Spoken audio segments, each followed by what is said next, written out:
telling myself, just keep swimming, just keep swimming. No, I ain't worried about the women, My main concern is how the rent is getting paid. Yo, it's your boy DMV Spitter, and I'm back. And this time I'm back with my first ever movie review. And today we'll be checking out Guardians of the Galaxy, Volume 3.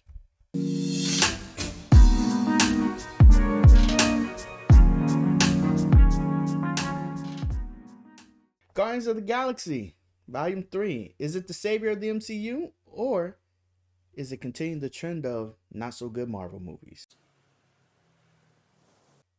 Guardians of the Galaxy Volume 3 dropped May 5th, 2023, and it gives me hope for the MCU's future after a lackluster Phase 5 outside of Spider-Man's No Way Home. Can we just stay up here all day? This entry is not only the Guardians' last in the MCU, but as well for director James Gunn, as he will be moving over to DC Studios. Volume 3 is one of the darkest films out the franchise, having you on an emotional roller coaster from beginning to end. This one focused on the story of Rocket Raccoon and how he became the Rocket that we have come to love.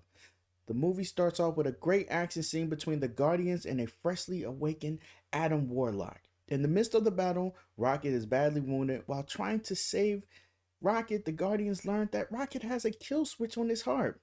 After somehow defending off Adam Warlock, the remaining Guardians, Star-Lord, Mantis, Drax, Groot, and Nebula, must travel to Obgocorp, the company that had made the kill switch. During their journey, the Guardians meet up with Gamora. From there, the OG Guardians and Gamora must travel through space to save their beloved friend. And throughout, we get glimpses of Rocket's dark secret past. Honestly, I enjoyed this movie from start to end, even though it got very dark, which was very surprising for a Guardians movie. It got very, very dark. I think they could have trimmed down on the runtime, but I refused to leave my seat to go to the restroom, because once the movie started, I was like, I'm not leaving my seat. The song choices were cool, but I felt they could have did better. You know, they had some cool joints, but I felt they could have did some better joints. I will say this is not the best Guardian soundtrack. I think 1 and 2 are gonna be above it.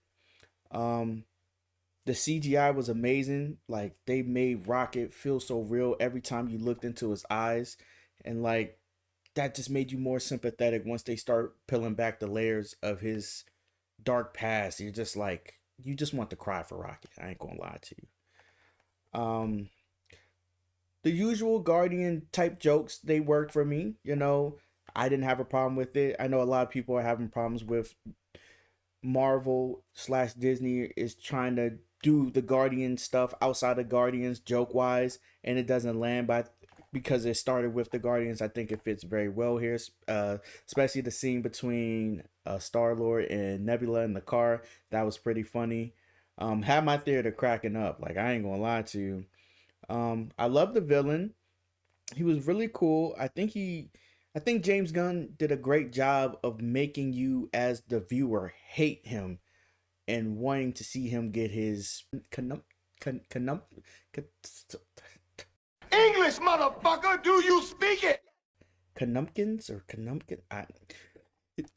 He merely made you want to see him get his. Don't mind me.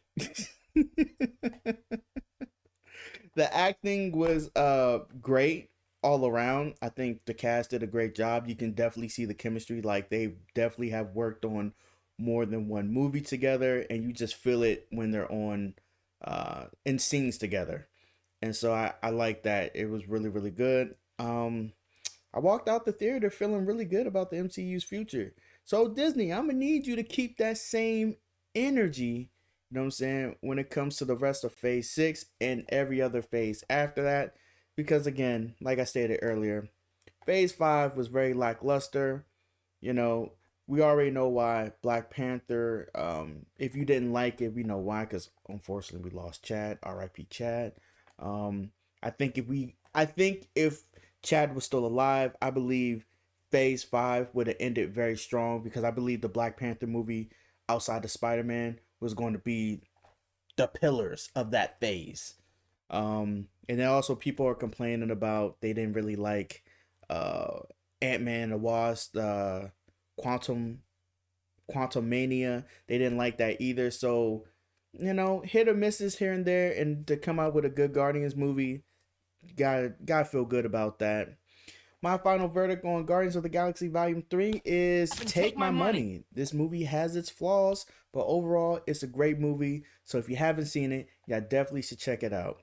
And if you have seen Guardians of the Galaxy, let me know in the comment section how you feel about this movie. If you like this video, go ahead, smash the like button. If you like any other content on my channel, go ahead and hit the subscribe button. It's your boy DMV Spitter, and I'll catch you in the next video.